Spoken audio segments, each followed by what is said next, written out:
Welcome back to Great Lakes Junction, everyone. We're working on that 2009 Dodge Charger today.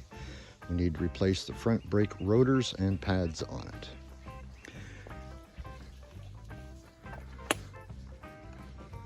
So these rotors, this surface on the outside surface here isn't too bad. It's a little rusty just because the car's been sitting for a couple weeks right now. But the back side of it is completely shot. These nice smooth machine surface area, it rusted up and actually flaked off as if it was a separate piece of metal. So it was just nothing but rust. Like you can see in this area where the pads don't touch, the whole back surface was like that, and it just ground that inside pad right down to nothing. So we need to replace the rotors also. So we've got it jacked up, we've got it supported with our axle stand, and we just need to, so there's just two bolts. These are a 13 millimeter on this car. So there's one up here at the top, and there's one down here on the bottom. We'll take those two out. Now, just to make life easier, let's get a flat screwdriver, and if you go in through here, you can see where your disc is, and just in between the disc and the pad, get the tip of the screwdriver in there and give it a bit of a wiggle. You can push the piston, the brake piston, back in just a little bit, a couple millimeters. It just loosens things off, so it's easier to remove this.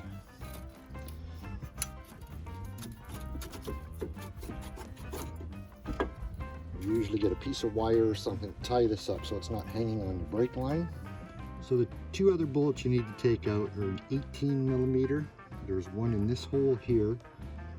Compared to the first one you took out, if I can get it, the first one you took out was right here. So you're just ahead of that, 18 millimeter, and then the other one is on top, right here, this one. Now these ones on this car, I've never seen a car so rusty underneath as this thing. They were extremely tight, but we finally got them out.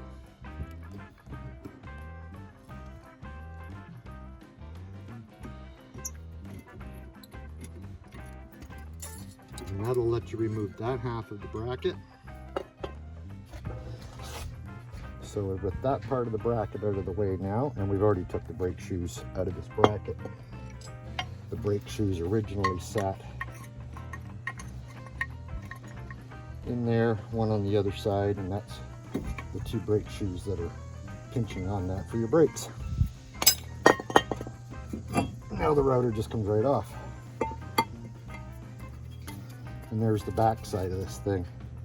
There's just nothing left. There's a little bit of half-inch space of the machine surface. The rest is just rough cast iron steel, which is kind of a shame because the brake pads, so that was the one that was on the outside on the good surface. It's almost like a brand new pad. And there's the one that was on the inside. That's the brake side surface that should look like that. It's completely gone. Just chewed it right away. And that is just the steel itself. As I said, it rusted up so bad on the inside and it flaked off. The whole machine surface flaked off as if it was just like a separate ring of metal.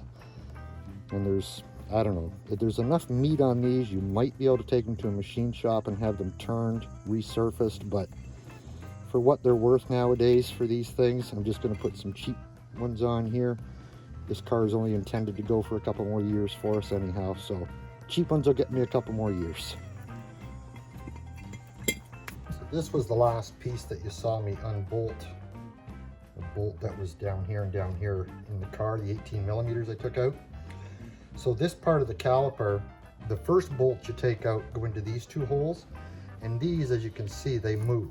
They'll turn, they'll pop in and out. They got a little rubber grommet on here to seal it. These pins need to be free moving. So when the brake actuates, the piston first pushes the rear pad against the back of that rotor. Then the other half of the caliper assembly slides with these pins, and that draws in the caliper for the front or the outside facing pad to touch the rotor. And this one is seized right up. I can't turn it, I can't move it at all. So that needs to be freed up. So that was also an issue with these brakes.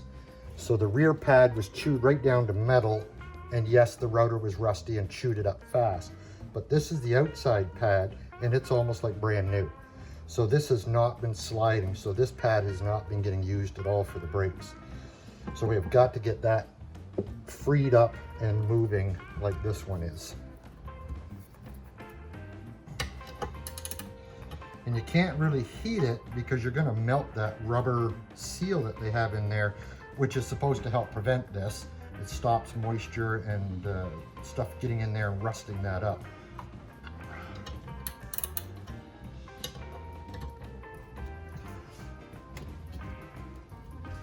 And it is seized up good.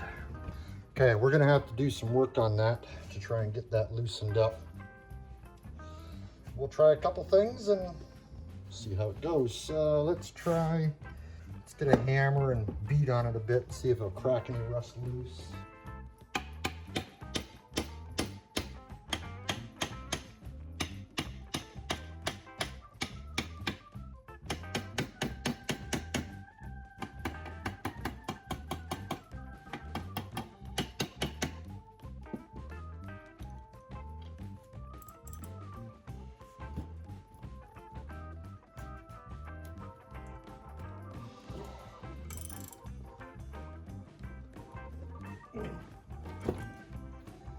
It is really seized up.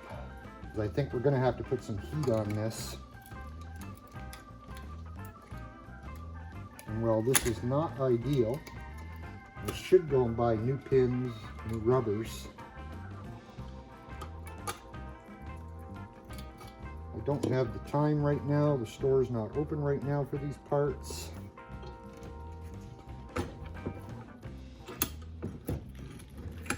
We're going to take this rubber off.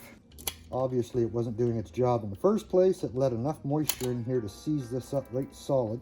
Even the rubber is rotting.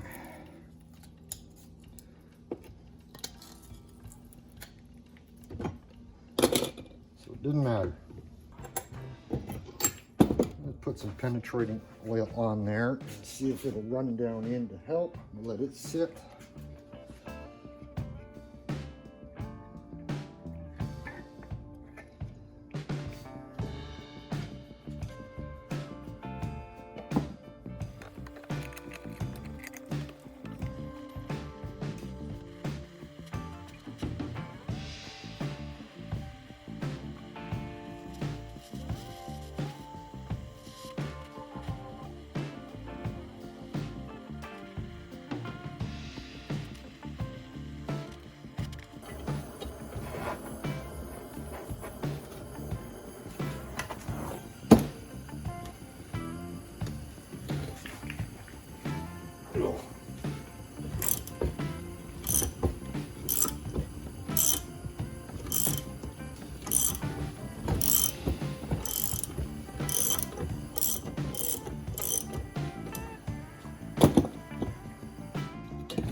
All right, so we got it loosened up so it turns. Now it's not a threaded plug, it's just meant to slide back and forth. So it's not gonna unthread. So we need to get a pair of vice grips or something as we're turning it and pry it out at the same time. Or maybe we can do it with our wrench and screwdriver.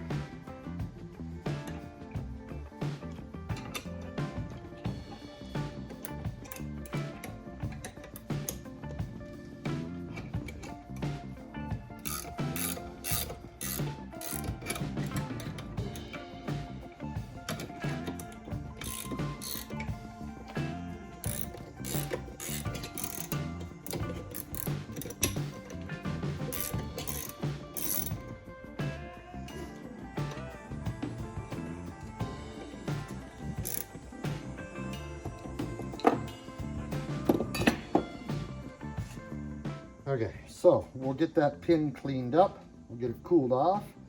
We'll clean all the rust off of it, and then it'll move just as freely as this one. We'll grease things back up. We'll try and clean the rust out of that hole as best we can.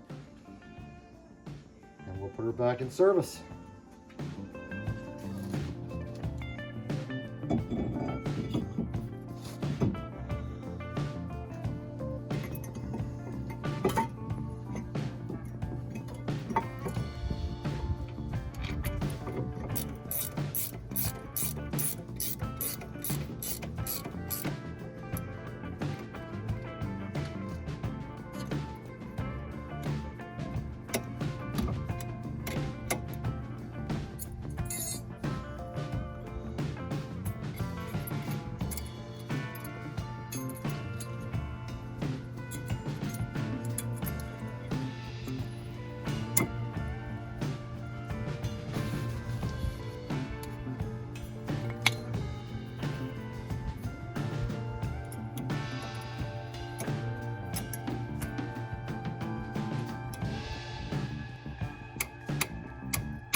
So because our brakes are so much thicker now than what they were, that piston needs to be pushed back in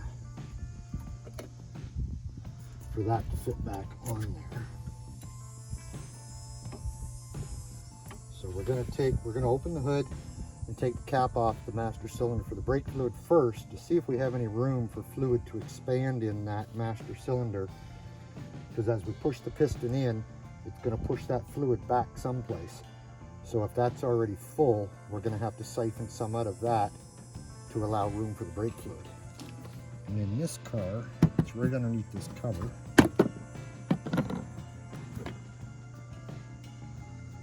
And we do have some room in there. It is not at the max level. So we can close that piston up and keep an eye on this to make sure we're not gonna overflow this. Okay, we'll just try a simple clamp first and see if we can squeeze it back in with this. Not sure if that's even moving or not. We'll get a stronger clamp.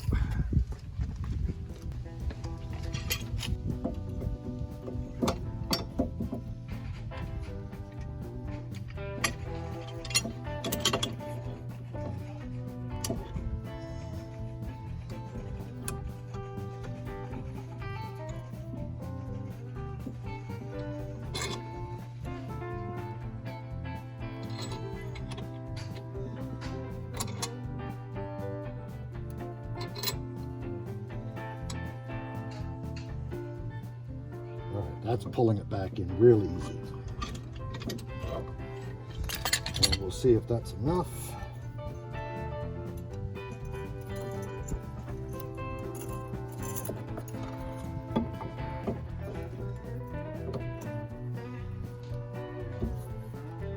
Almost.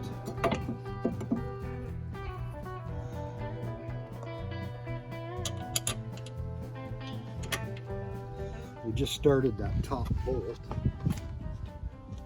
so we can get in here between the router and the piston with a pry bar, and we can just pry it back in just a little bit more to give us what we needed.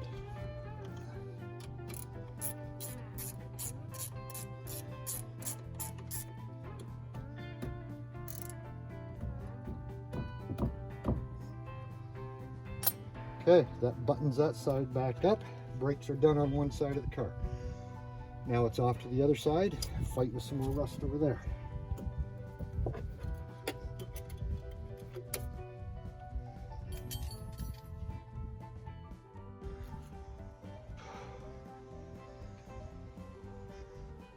Okay, well, that's a wrap. Hopefully we've got the brakes all back together. We've torqued up the wheels on it. So we still have to take it for a test drive yet, but all the new parts are on. This side went much better. There wasn't anything seized up on this side. It came apart nicely. Took a half an hour to do this side start to finish. So the total job, if everything came apart good, you're looking at an hour, maybe an hour and a half by the time you clean up all your tools and stuff. It's not a bad job. So it was very rusty and some of the stuff was seized up that we had to monkey around with. It took a bit more time, but all in all, it was a pretty decent job. Hope you found something useful to help you out. Thank you very much for watching.